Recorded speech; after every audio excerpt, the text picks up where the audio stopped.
You know, our country's at a tipping point. We could go bad. We're at a tipping point. I don't know if people mind me saying that, but I'm saying it. We could go one way or the other, and we're going to go the wrong way if we keep taking in garbage into our country. Ilhan Omar is garbage. She's garbage. As criticism mounted over President Donald Trump's garbage remark about Somali immigrants, White House border czar Tom Homan stepped in to defend him. On December 7th, Homan said that Minnesota was home to a large illegal Somali community, despite local officials' comments that the vast majority of Somalis in the U.S. were American citizens, Reuters reported.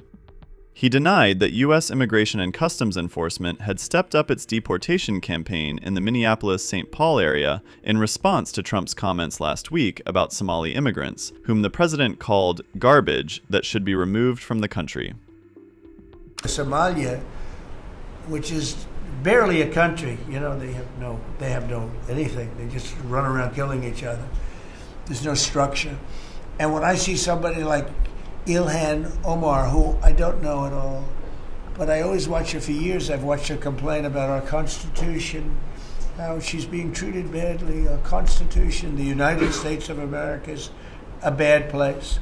Hates everybody, hates Jewish people, hates everybody. And I think she's an incompetent person. She's a real terrible person. But when I watch what is happening in Minnesota, the land of 1,000 lakes, or however many lakes they have, they got a lot of lakes, but this beautiful place, and I see these people ripping it off, and now I'm understanding, and you're going to look at that, Scott, I hear they ripped off Somalians, ripped off that state for billions of dollars, billions, every year, billions of dollars, and they contribute nothing. The welfare is like 88%. They contribute nothing. I don't want them in our country, I'll be honest with you, okay? Somebody would say, oh, that's not politically correct. I don't care. I don't want them in our country. Their country's no good for a reason. Their country stinks, and we don't want them in our country. I could say that about other countries, too.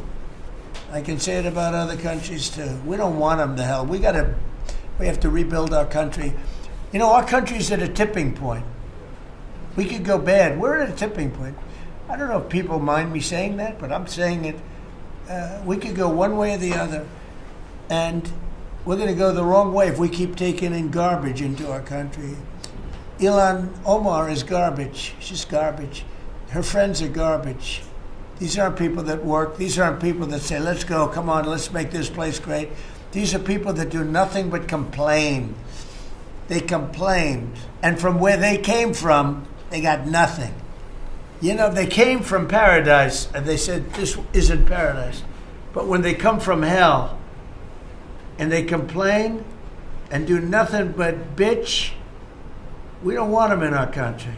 Let them go back to where they came from and fix it.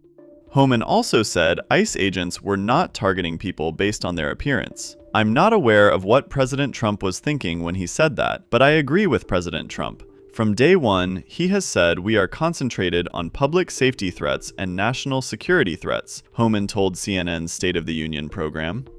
We also know there's a large illegal Somali community there, that there's a large illegal alien community there. We're going to arrest every illegal alien that we find there, he said. U.S. Representative Ilhan Omar, the Minnesota Somali community's most high-profile member and a target of Trump's ire, reiterated her criticism of the president's comments.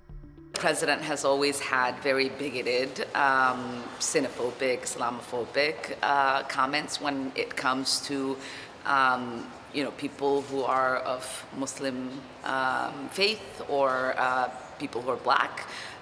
We've seen him call African nations as shitholes, and so it's not really surprising. But what is weird to me is just how creepy he's been obsessed with me and the Somali community.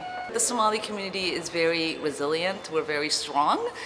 We are not going to be intimidated or scapegoated, and I think we are seeing just an outpouring of support from our Minnesota neighbors, and so I just know that this is not going to cause any harm to our community. These Somalians have taken billions of dollars out of our country. They've taken billions and billions of dollars. They have a representative, Ilhan Omar, who they say married her brother. It's a fraud. She tries to deny it now, but you can't really deny it because, you know, it just happened.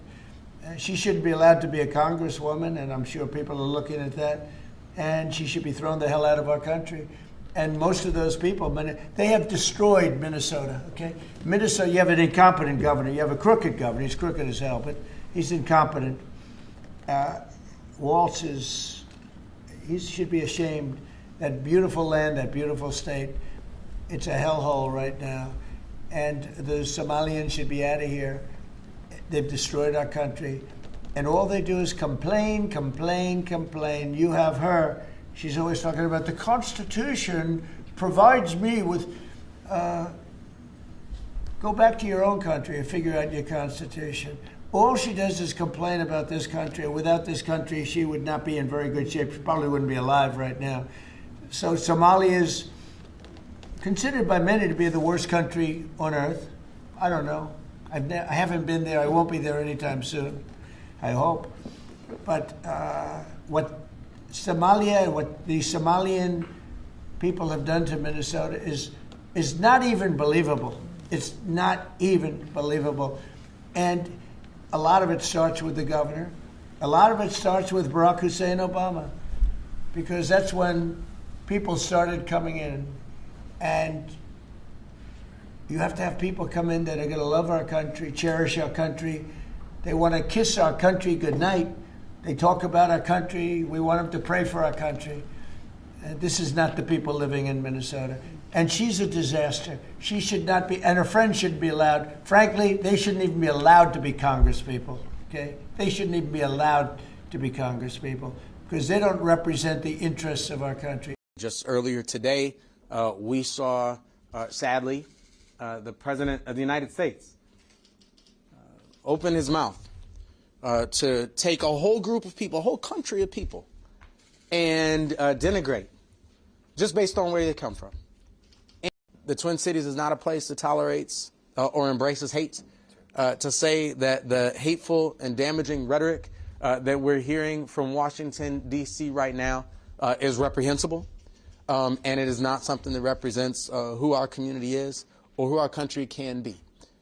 The words that founded this country, the words that launched this American experience, start with "we the people." And I believe that the sacred moments in American history are the moments we've had to decide who the we is, who gets to be included in the we. Do we mean black people? Do we mean women? Do we mean immigrants? Do we mean gay and lesbian teenagers? We have to decide who is a part of the we when we say we the people. We the people. And so when we talk about attacks, racist, Islamophobic, xenophobic attacks on our Somali community, and you combine that with what Mayor Fry just said, the vast majority of our Somali community are citizens. So who he just attacked isn't just Somalis. Who he attacked is Somali Americans. Who he attacked is Americans. And so if the President of the United States is telling you out loud that he hates Americans, then I can't imagine a greater confession of incompetence to do the job that you've been hired to do than to say you don't believe that Americans belong in America. That's what Donald Trump said to us today.